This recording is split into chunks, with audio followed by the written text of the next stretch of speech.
Hey there everyone, welcome back to Utility Sports. Super excited for this video as we're going to cover the Charlotte Hornets with our 2023-2024 NBA trade deadline trade guide focused on this Eastern Conference team that's already made a big trade with Terry Rozier. We're going to discuss that in this video a bit as well, what direction that puts the franchise in forward. And let's jump into it. If you guys are enjoying the content here at Utility Sports, make sure to leave a like on today's video. It lets me know I'm doing a good job. And then also don't forget to subscribe to the channel to keep up with future NBA trade deadline content. There's a lot coming out on the channel over the next couple of weeks. In this video specifically, we're going to focus on that Terry Rozier trade. We'll talk about the team's current situation. Then from there, we'll look at their future draft picks. What do the Hornets owe currently out to other teams? What do they already have in-house from other franchises? We'll look at multi-year cap table situations for the Hornets. Who do they have on expiring contracts? Who do they have long-term that they're going to look to keep? And who are they going to potentially trade away?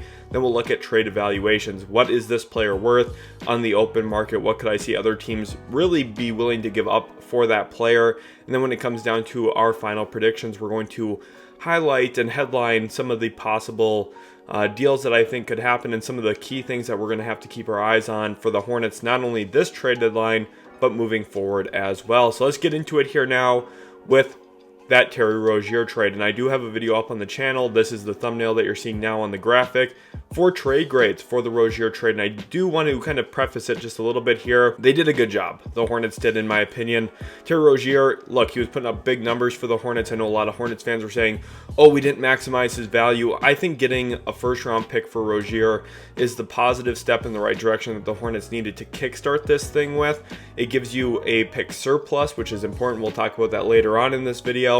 But it's also going to get the ball rolling on other trades. They got another player who could be traded in Kyle Lowry. Overall, I think the Hornets did pretty well in this deal getting off of Rozier, and it really sets up their current situation as a seller at the deadline. And again, that's super important. Identifying yourself a couple weeks ahead of the deadline as a seller likely increases the amount of calls you're going to get from other teams about a variety of different possible deals. And because of that, the Hornets have a slight head start on some of these other teams in maybe discussing trades with other GMs and executives across the league, saying, hey, look, we're open for business. We traded one of our better players already, even before the start of February. And that gives you, like I said, a good head start in the trade market. And I think that was a great start for the Hornets. And I think going forward, there's going to be more steps in that correct direction, something that they needed to have happen. When it comes to their future draft picks, they do owe their current pick this year, the 2024 first-round pick. But luckily for the Hornets, who are, again, terrible like usual, no offense to Hornets fans, it's just the reality, they owe their lottery-protected 2024 first. That pick has been traded multiple times. It is now in possession with the San Antonio Spurs. And there is a backup lottery protection into 2025. So that pick likely will never convey. I believe it becomes a 2026 second-round selection. So because of that, the Hornets are in a pretty good spot here where even though they owe that, it kind of dampens their trade flexibility right now. They're not able to trade a 2024, 2025, or 2026 first because of this. But given their circumstances, they wouldn't likely be trading those picks anyway. At least they shouldn't be. That would be pretty much GM malpractice. So they're in a pretty good spot right now where realistically moving forward, they could find themselves in a situation where they're going to keep that asset and then they own all of their other future first-round picks. So with that being the case, Charlotte's not only in a good spot, the fact that they're not actually going to convey that pick to San Antonio, but they also own their own future after that. So they're not at a pick deficit. And now with that trade with the Miami Heat sending Rozier to Miami, they're actually in a pick surplus because I'm going to essentially look at it and say, they own their own picks because that pick is likely never going to convey to the Spurs unless something dramatic happens in the next year or so that makes Charlotte a playoff team, which I just simply do not see happening. They now own the Heat 2027 first that is lottery protected, but it is backed up into 2028, which is completely unprotected. And I believe there's not firm reporting on this right now, but my understanding is this is a conditional pick. And what I mean by that, the Heat already owe their 2025 first rounder to the Oklahoma City Thunder. That is very similarly structured to this deal, where that pick is lottery protected in 2025 with no protections in 2026. And because of the Stepien rule, if they currently owe their 2026 first to Oklahoma City, they then by law cannot trade their 2027 first. So if the Heat were to theoretically miss the playoffs in the 2024-2025 season, my understanding is that the Hornets pick would then push back from 2027 lottery protected to just flat out unprotected in 2028, which is, again, the conditions on the deal. From my current understanding, again, no firm reporting on that, but that is my kind of rationale behind the trade and the way that it is structured, which is super important to note. And honestly, best case scenario for Charlotte is that it is a 2028 unprotected pick, so that would be good for Charlotte if the conditions play out that way. Then we look at their multi-year cap table, and there's 3 different kind of components that I want to touch on. Expiring contracts, tradable long-term contracts, and the core pieces that I would deem untouchable right now for Charlotte.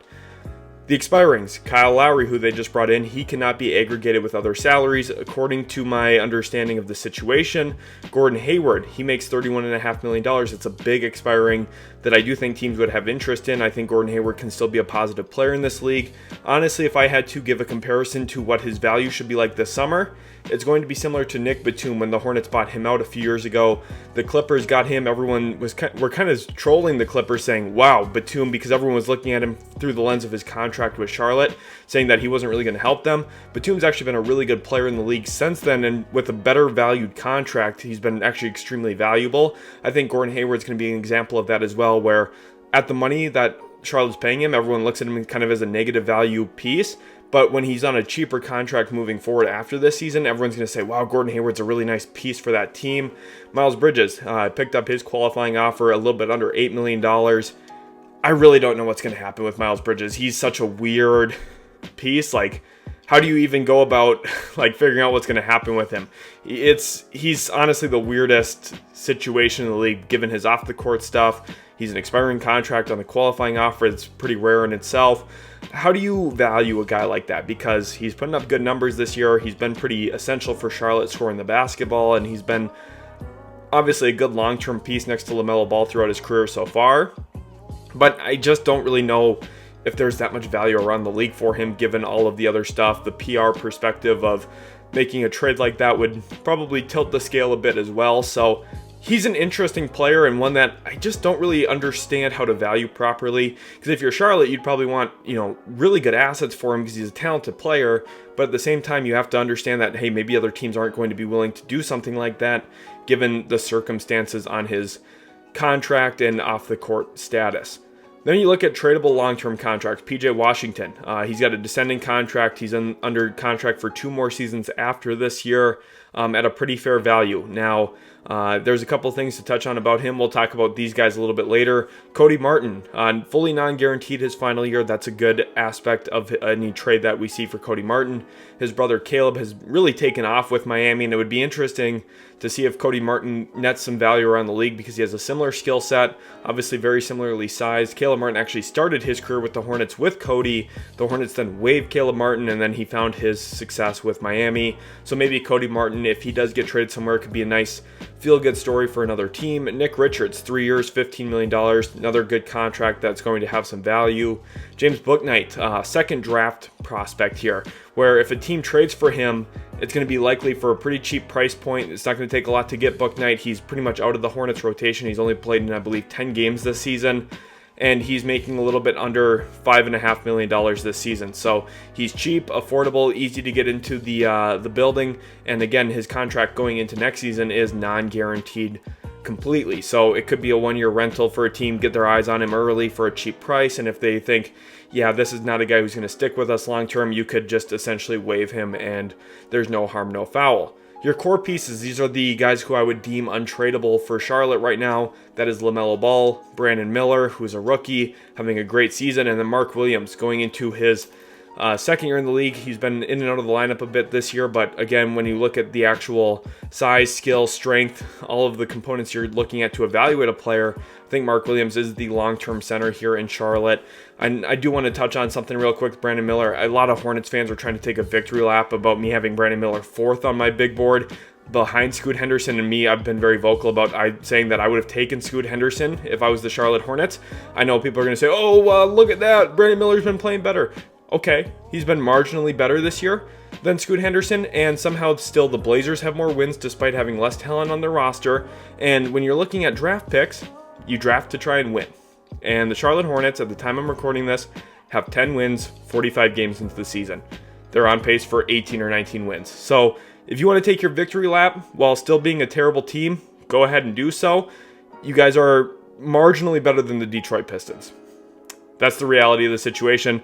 So drafting off a fit when you're a terrible team, you can go ahead and sing praises about it. One thing I also have to say, Michael Carter-Williams won Rookie of the Year that Giannis Antetokounmpo was also a rookie. So be careful taking victory laps. 4 months into a guy's career, it's not the reality of the situation long term, and Scoot Henderson's playing the harder position. So we'll see how everything ages. I just felt like I had to touch on that. But let's go now into our expiring contract options. So with Charlotte, the way that they're set up right now, they could either go into free agency with roughly $50 million in cap space, which that sounds intriguing. That sounds like a good decision for a lot of different teams. For Charlotte, I think that's a bad choice if they go that way. They're just not in a spot to win. They don't have enough talent on their roster right now. They have a bad head coach in Steve Clifford, who I think should honestly get fired. I just don't think he's a very good coach at all, evidenced by the fact that after they fired Borrego, they've just been a significantly worse team. I think Borrego was overachieving with this roster, and now Clifford's underachieving with the roster. So that's just kind of the reality when you go from, I think, a pretty good coach in Borrego to a very bad coach in Clifford. That's what's going to happen. I just was completely shocked when they hired him to begin with. And the other option for them is to use expiring contracts and trades to help bail out other teams from longer term salaries. And you might say, well, why would they do that? Why would they help out other teams?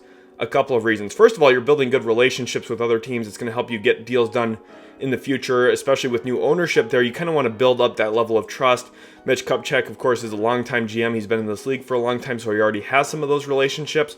But as an organization, you want to be an organization that's easy to work with and helpful to other franchises. But really, the key decision behind that move would be to get draft capital. If you're able to dump expirings for longer-term contracts that help out other teams, you're likely going to get draft picks back, whether that be a first-round pick or two, or maybe a collection of second-rounders.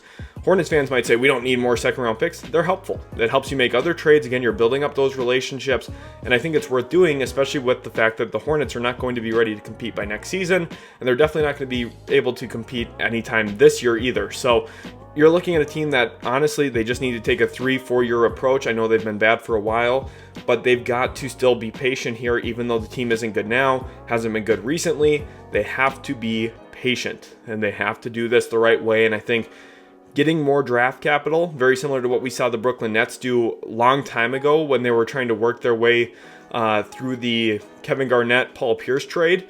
If they're able to find ways to bring in a couple of assets and improve their team slowly, it's going to have good long-term dramatic effects on their win-loss percentage, and that's exactly what they need to build toward. When it comes to long-term contracts that they could theoretically eat on the market, there's quite a few that I would like to highlight. Ben Simmons, and I put in their free agency year, everyone seems to throw up in the comment section when I mention Ben Simmons. His contract, I get it, it's a really high price point. It's actually not that bad. It really is not that bad. He's going to be a free agent, not this offseason, but the following offseason. So if you trade for him, you're really going to have him in your organization for 14 months. Can you eat a contract for 14 months? The answer is easily yes. Everyone likes to freak out and say, oh my God, Ben Simmons. Like, the Hornets aren't competing. If you get Ben Simmons and you get a draft pick with him, that's a huge home run. Now, the Nets, with the way that they're trending, they're probably not going to be willing to attach a bunch of draft picks to a guy like Ben Simmons just because they've been pretty bad this year. But if that becomes an option for you, you should do it. Point blank. Zach LaVine, another interesting player. He's actually a free agent in 2027. He's got a ton of money still on the books for him. I really don't think the Charlotte Hornets should look at him just given how long his contract is. But if the price point is right, if you're able to just dump salary and get an all-star caliber-ish player like Zach LaVine, it would be a pretty notable upgrade on their roster. And honestly, if you're asking Charlotte if they'd ever be able to sign a player like Zach LaVine in free agency, the answer is probably no. Lonzo Ball. You could bring in LaMelo's brother. Kind of a fun, feel-good story. The Bulls probably aren't super incentivized to dump him because, again, in 14 months, he'll be a free agent. But you could look at it from a lens of, hey, maybe the Bulls feel like this is a good opportunity to set themselves up for free agency this summer, especially with DeMar DeRozan. If he's traded, if they find a Zach LaVine trade that they like, the Bulls could clear up a ton of money and then be actually pretty active this summer. And Chicago is a much different market than Charlotte in terms of free agency value across the league. Andrew Wiggins, his contract is quite lengthy, going out till 2027. Although the one thing I'll say about Wiggins is his contract is not nearly as gigantic as Zach LaVine. So can you swallow $23 to $27 million a year for a guy like Andrew Wiggins? I think you definitely could if you're the Charlotte Hornets. And in fact, he would actually probably fill a little bit of a role on this team as kind of a lengthy point of attack defender. Now, he hasn't been good at all this season for the Golden State Warriors. I'm not going to try and hide that, but I think historically, if you look at him, he's been kind of like mediocre to at times decent or good. He had the one really good year with the Golden State Warriors. I wouldn't really base my opinion on that either, just like how I'm not basing my opinion on this season where this is probably an all-time low for him. I think if you find that healthy medium of, hey, he can be an impact player, not a number 1 or number 2 option, but an impact player, that could be an actual good upgrade for Charlotte going forward. And you might be able to get draft pick compensation, whether that be a collection of second-round picks or somehow maybe a protected first-round pick as well, which would be pretty interesting for the Hornets if they're able to turn, say, Kyle Lowry into Wiggins, or if they're able to turn Gordon Hayward into Wiggins. That's something I would consider for them just given their circumstances. DeAndre Hunter, another kind of similar option here to Wiggins. Now, he's not been as bad as Wiggins this season, of course, but the Hawks are a selling team. So if the Hawks are looking to dump contracts and kind of reboot this thing around Trae Young and Jalen Johnson like the reports are saying, he makes some sense as a salary dump somewhere like this. And then the Hornets here with D'Angelo Russell, the whole point would be being the third team to get D'Angelo Russell. You're not going to give up a ton of value to get him. You're probably just kind of volunteering to eat the contract. Maybe you give up one valuable piece, but maybe you're able to be the third team and say maybe trade someone like PJ Washington in that. And I know Hornets fans are like, we're not giving up PJ Washington for D'Angelo Russell. The whole point is you'd also still get draft pick compensation for Washington along with D'Angelo Russell's contract. So looking at it that way, then maybe you could trade D'Angelo Russell next year when he's an expiring contract. There's options here for the Hornets to eat contracts up this season and then maybe even retrade them going into next season, guys who are expiring like Simmons, Ball, or Russell. And they could continue to do that until they feel like they're at a spot where they're really ready to start competing, and then you make some win now moves from there. Looking at their other tradable pieces, these are guys who are on longer term contracts that will have value across the league. For me with PJ Washington, I know Hornets fans are going to say he's worth way more than this. Simply he isn't, because if he was, some team would have given him a big offer sheet in the offseason. No team did that. Everyone was reluctant to even give PJ Washington an offer sheet. I know there were some rumors about the Dallas Mavericks. I just don't really love that for them. But if Washington were to be traded this year, my expectation would be 1 first-round pick plus something else of value. So if you're looking at some type of trade with the Dallas Mavericks, for example, that 2027 first-rounder would be, I think, very valuable to the Charlotte Hornets if they were able to get that in a trade. And you get some type of salary plus maybe one young piece like a Jaden Hardy. Something like that, I think, kind of moves the needle enough for the Hornets to at least strongly consider that. Nick Richards, you're getting some form of draft capital, whether that be 2 second-round picks, something in that range, because he's on a very nice contract. Just, again, 3 years, $15 million. He's affordable. I think teams would look at him as a quality backup big man. So you're going to get some draft pick capital and something small back for him. Probably kind of similarly valued to a player like Daniel Gafford in Washington, although Richards is on a better contract, so it maybe gives them a little bit of a leg up in trading him compared to what Washington's currently working through with Gafford. Then Cody Martin, I think you're going to get a good second-round draft pick for him. I just can't see teams giving up a ton of first-round picks. If you're the Hornets, I know a lot of Hornets fans are going to say, well, I like this guy, or this guy's pretty good. He could do some nice things. That's true, but trading first-round picks just really limits a lot of teams' flexibility. That's where second-round picks are a bit more valuable. There's no Stepien rule around second-round picks, so if teams have 2, 3, 4 second-rounders, they could throw some of those assets at a team like Charlotte to incentivize them to trade a guy who is more of an impact player right now. Cody Martin could go somewhere and help a team win by serving as maybe their 7th or 8th man, and then the Hornets get some draft pick compensation to give them increased trade flexibility and also make some other moves, and then James Bouknight, low value second round draft pick. For me, I'm very interested in James Bouknight. I know he's had some off-the-court stuff. I know he's never really been consistent in the NBA, but I still think there's something there. Former lottery pick, I liked him quite a bit coming out of UConn. I had the privilege of watching the Hornets live in person the other day, and I was there 3 hours before the game because I'm an NBA reporter, and I got to watch James Bouknight up close and personal during a workout. This guy is still a talented shot maker. He's inconsistent, and I think part of that is he needs to be in a role where the ball's in his hands. It's hard for me to see a team be willing to comfortably let him kind of run the show or build his rhythm that way. But maybe there's a team out there like, say, the Washington Wizards right now, who I've already mentioned once in this video, and I'm going to mention them again here, where they're in a lost season. Maybe you take an upside swing on somebody who was a former lottery pick. And if you give up some kind of lower value second round pick, I think the Hornets would be receptive to that because I just don't see them viewing Bouknight as a key part of their team going forward. And I think the other team gets a shot at a second draft type of prospect where, look, he didn't work out in his first situation. Let's see if we can get him in the building now and kind of fix his career from this point moving forward. Then when we get to our actual final predictions, the Hornets currently, in my opinion, sit at a 1-pick surplus. Again, they owe their pick this year. I'm not going to count that because I don't think it will ever convey. So right now I'm looking at that Miami Heat pick that they own as the 1-pick surplus. My final prediction for them this trade deadline is they go from a 1-pick surplus to a 3-pick surplus in the first round, which means I see them picking up 2 first-round picks this trade deadline. Now, that could be through trading some expiring contracts for other bad contracts, like Kyle Lowry and Gordon Hayward going out to other teams willing to get off of money, or it could be like PJ Washington getting traded to a contender that's trying to make an upgrade into their rotation. And if they do that, this is a huge home run to the start of their rebuild. I think Mitch Kupchak is going to fight to keep his job. Hornets fans probably just grimaced. I don't blame you. I don't want Kupchak running the team anymore.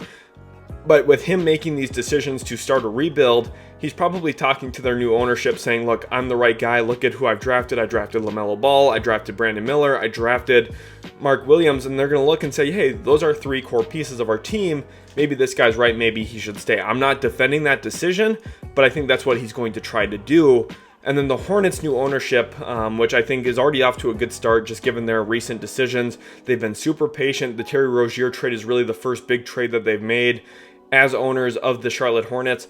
I think they're leading the franchise in the right direction, finally. After years and years and years of Michael Jordan just running this team in a way that was never conducive to winning, I feel like they finally are in a position that they're going to slowly but steadily improve their team, get to a situation where they're going to be able to continue their rebuild and finally get into a spot where, look, I know Hornets fans aren't ready for another rebuild, but I just think that they need it. And I feel like the ownership understands that, like, hey, this team is just not very good. And if we try to make a win now move, it's going to end up backfiring in our face. And thank God because of that, because the Hornets, they could have been really destined to being a terrible franchise for a long time going forward. I know they've been bad for a long time recently, but I think if you look at it from today, January 25th, the day I'm recording this, in 2024, they need to paint everything with how are we good in 2026 and 2027. They're not going to be good this year. They're not going to be good by 2025, but maybe by the end of 2026 or the start of 2027, this team is starting to look like an actual good team around LaMelo Ball, who will begin to enter his prime around that time period. Brandon Miller will be a 3rd or 4th year pro at that point. That's when you need this team to start actually like taking the big steps forward. And I think that's the reason that they need to make all of these smart decisions now.